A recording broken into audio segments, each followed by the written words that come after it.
Hello viewers, welcomes to Abiran design studio. நாம் இன்றைக்கி இந்த வீடியோவில் என்ன பார்க்க போகிறோம் அப்படின்னா, நான் வந்து சாட்டின் வந்து நம்ம ஒரு மோட்டிஃபில் எப்படி வந்து ஃபில் பண்ணலாங்கிற வீடியோ தாங்க பிகினர்ஸ்க்காக அப்லோட் பண்ணியிருக்கேன்.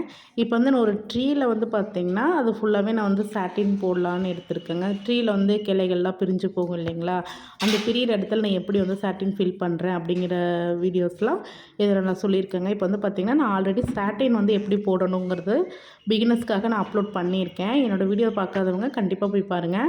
இதில் வந்து பார்த்திங்கன்னா நான் வந்து என்ன ஷேப் வேணுமோ அந்த ஷேப்பில் வந்து ஃபுல்லாகவே நான் செயின் போட்டுட்டேங்க. ஃபஸ்ட்டு அந்த ட்ரீ சுற்றி அவுட்லைனில் ஒரு செயின் போட்டேங்க. ஏன்னா வந்து சாட்டின் வந்து பிகினர்ஸ் வந்து அந்த ஷேப் மாறி போயிடக்கூடாது இல்லைங்களா, அதுக்காக நம்ம செயின் யூஸ் பண்ணுறோம். இப்போ நல்லா பழகிட்டோம் அப்படின்னா நமக்கு தேவையில்லைங்க. ஆனால் நம்ம வந்து ஃபஸ்ட்டு ப்ராக்டிஸ் பண்ணும்போது இந்த மாதிரி செயின் போட்டு ப்ராக்டிஸ் பண்ணுங்க. அப்போ தான் வந்து நமக்கு அந்த ஷேப் வந்து மாறாமல் நமக்கு என்ன ஷேப் வேணுமோ அந்த ஷேப்லேயே நம்மளால் போட முடியும். இப்போ வந்து பார்த்திங்கன்னா அதுக்குள்ளார ஒரு செயின் எடுத்துகிட்டு அதுக்கு வெளியே அந்த செயினுக்கு உள்ளார ஒரு செயின் எடுத்துகிட்டு உள்ளே விட்டு ஒரு லூக் போடுறோங்க. அவ்வளோதான். இப்போ வந்து பார்த்திங்கன்னா உள்ளே வெளியே மறுபடியும் வந்து இந்த பக்கம் உள்ளே அதுக்கப்புறம் வெளியே, அவ்வளோதான். இது வந்து பார்த்திங்கன்னா இது ஃபுல்லாகவே நான் இந்த மாதிரி தாங்க ஃபில் பண்ண போகிறேன். இது வந்து பார்த்திங்கன்னா நமக்கு செயின் ஸ்டிச்சஸ் தான் வந்து லாங் செயின், குட்டி செயின் அந்த மாதிரி தான் வரும். இதை தான் நம்ம சாட்டின் ஃபில்லிங் சொல்லுவோம். எல்லா லேயருக்குள்ளேயும் நம்ம வந்து இந்த மாதிரி வந்து ஃபில் பண்ணிக்கலாம். நான் வந்து பார்த்திங்கன்னா மோஸ்ட்லி வந்து அவுட்லைன் போட்டுட்டு தான் சாட்டின் போடுவேன். நீங்களும் அது போலவே நீங்கள் ப்ராக்டிஸ் பண்ணுங்க. பிகினர்ஸ்க்கு ரொம்ப யூஸ்ஃபுல்லாக இருக்கும். ஏன்னா நமக்கு அந்த ஷேப் மாறாமல் இருக்கணுங்கிறதுக்காக தாங்க நான் யூஸ் பண்ணியிருக்கேன்.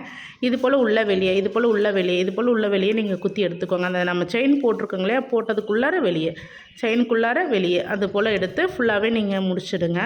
இப்போ நம்ம வந்து முடிச்சிட்டோங்க. அடுத்ததில் வந்து நான் வந்து அந்த கிளைகள் வந்து பிரிகிற இடத்துல நம்ம எப்படி வந்து சாட்டின் போடலாம் அப்படிங்கிற வீடியோ தாங்க அப்லோட் பண்ணியிருக்கேன். இது போலவே நீங்கள் வந்து ப்ராக்டிஸ் பண்ணுங்கள். நீங்கள் எங்கே வந்து முடிக்கிறீங்களோ அங்கே வந்து மறக்காமல் எண்ட்லாக் போட்டுருங்க. எண்ட்லாக் போட்டுட்டு அடுத்த டிசைனுக்கு போங்க. மறக்காமல் எண்ட்லாக் போட்டுருங்க.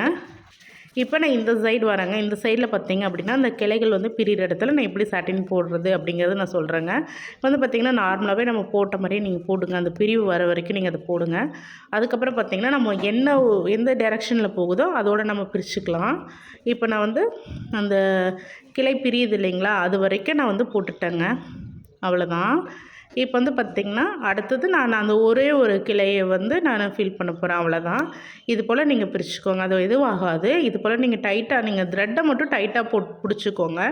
பிடிச்சிட்டு லாங் செயின், உள்ளார ஒரு குட்டி செயின், அப்புறம் வெளியே ஒரு குட்டி செயின், அவ்வளோதாங்க. நம்ம இந்த ஃபுல்லாகவே நம்ம இந்த மாதிரி தான் நம்ம கம்ப்ளீட் பண்ண போகிறோம். ஏன்னா இந்த டிசைன் வந்து கண்டிப்பாக வந்து நம்ம எல்லாேருக்கும் ரொம்ப அட்ராக்டிவாக இருக்கும். அதனால தான் நான் யூஸ் பண்ணியிருக்கேன். இது போல் நீங்கள் போட்டு கம்ப்ளீட் பண்ணிக்கோங்க. என்னோடய வீடியோ வாட்ச் பண்ணுறவங்க லைக் பண்ணி, கமெண்ட் பண்ணி, சப்ஸ்கிரைப் பண்ணுங்கள். உங்கள் ஃப்ரெண்ட்ஸுக்கு ஷேர் பண்ணுங்கள். தேங்க்யூ. அடுத்த வீடியோவில் நான் லீஃபில் எப்படி பிஷ்போன் போடலாங்கிற வீடியோ அப்லோட் பண்ணுறேங்க. Thank you all.